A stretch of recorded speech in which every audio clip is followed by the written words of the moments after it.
bersama dengan pakar hukum pidana Yenti Garnasi dan juga bibi dari almarhum Yosua, Roslin Simanjuntak. Bu Yenti masih bersama kami, juga Bu Roslin. Masih, Mas. Ya baik, masih.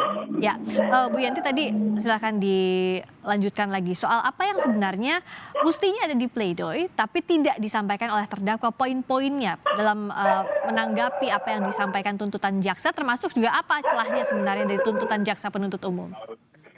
Ya ada beberapa ya yang di pledoi tadi disampaikan ya agak berbeda gitu. Misalnya kan misalnya dia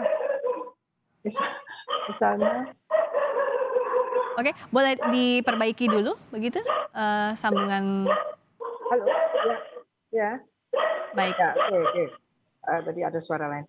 Ya Ya. misalnya ada kronologis yang sangat rinci berkaitan dengan bagaimana perselingkuhan itu katanya kan gitu ya. Ya. Tetapi kan sulit dong diterima gini ya. Ini kan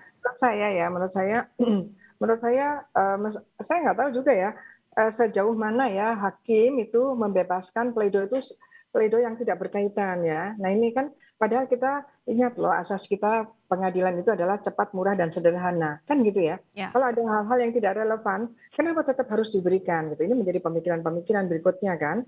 Sampai pada akhirnya kita juga udah capek dari pagi kok ya ampun pledoinya kok banyak sekali gitu kan. Sampai sore ini kan. Ya. Tadi padahal dari penegak dari apa pembelanya juga lawyernya juga kan sudah juga ya dari pribadi dan sudah dan seolah-olah kan kita dipermainkan bahwa ini seolah-olah seperti ada fiksi gitu ya.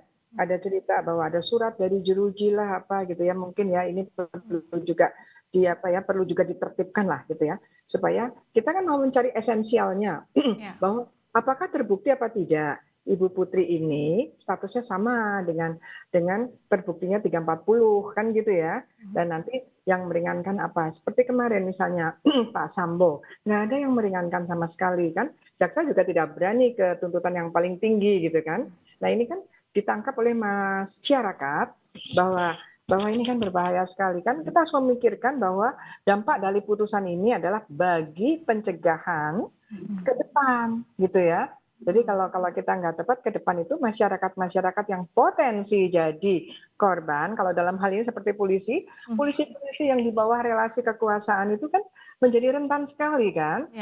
Ini juga harus dipikirkan. Jadi hukum itu yang ditegakkan itu betul-betul sesuai dengan tujuan hukum yaitu dapat kepastian hukumnya, dapat keadilannya dan ada gunanya gitu kan, ada kegunaannya. Jadi di situ juga harus dipikirkan nanti dalam semua proses peradilan ini. Kan ini kan peradilan mulai hari pertama di pengadilan itu kan moderatornya itu kan hakim kan ya. Moderator yang memegang kendali itu kan hakim. Nah, ini harusnya dikendalikan gitu kan malah membuat bingung kan karena nanti habis ini kan replik ya kan. Replik adalah menjawab pledoinya ini kan gitu kan.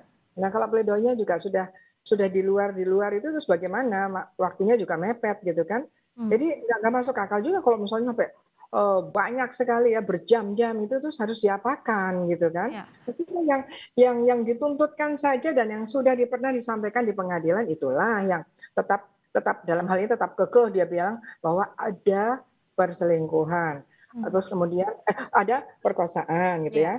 Malah yang muncul dari jaksa jadi perselingkuhan. Nah dari jaksa juga Anda melihat celahnya seperti apa? Soal JC juga tadi Bu Yenti bilang bahwa itu seperti mendua tuntutan jaksa. Tapi yang harusnya dijawab di pledoi pun tidak ada karena itu tidak disinggung juga oleh para terdakwa. Ya kan awalnya mengatakan tidak bisa JC karena JC itu adalah dari surat dari keterangan bersama ya apa itu namanya peraturan bersama Menteri Hukum, Jaksa Agung dan beberapa itu kan ada kan istilahnya bahwa ini adalah untuk kejahatan-kejahatan serius dan kejahatan terorganize kan gitu ya. Kemudian itu adalah serius itu adalah harusnya korupsi, narkoba dan sebagainya ini tidak masuk gitu. Tetapi kalau serius itu kan pembunuhan apalagi pembunuhan berencana itu juga serius kan. Perspektifnya dari mana? Konvensi juga banyak tentang itu kan. Nampaknya itu mental lah ya artinya oke, JC gitu kan karena apa? Karena kemudian jaksa mengatakan bahwa dengan rilisnya ya mengatakan bahwa 12 tahun itu sudah memperhatikan bahwa yang bersangkutan JC gitu karena kalau yang bersangkutan tidak JC tentu dia sama dengan Pak Ferdi Sambo gitu ya. Kalau menurut saya nggak usah pakai JC juga. Apa iya Eliezer itu bisa dipidana gitu ya? Karena gini, kalau saya melihat bukan kenapa Eliezer berani membunuh sementara Ricky Rizal berani menolak gitu Ya. kan? Justru karena Ricky Rizal itu tidak terlalu tertekan, dia berani menolak. Eliezer masih sangat muda. Dia tidak tahu, dia dalam kondisi yang sangat tertekan, yang tidak tahu apakah menolak, apakah Oke. tidak, yang itu ya siap gitu loh. Apakah dalam keadaan ini bukan masuk kepada pasal 48, dalam keadaan tertekan, yang bersangkutan tidak bisa memutuskan apapun dalam kondisi seperti itu. Saya berharap hakim berani mempertimbangkan pasal 48 karena hakim Ya. itu hakim itu boleh ada penemuan hukum, ada penghalusan hukum, itulah keistimewaan hakim. Ya. Dan kalau sepanjang itu ada buktinya, meskipun itu di luar yang didakwakan, itu bisa hakim ke sana karena hakim itu memang mencari harus mencari keadilan yang sebenar-benarnya gitu ya. Itu untuk hakim. Jadi saya berharap nanti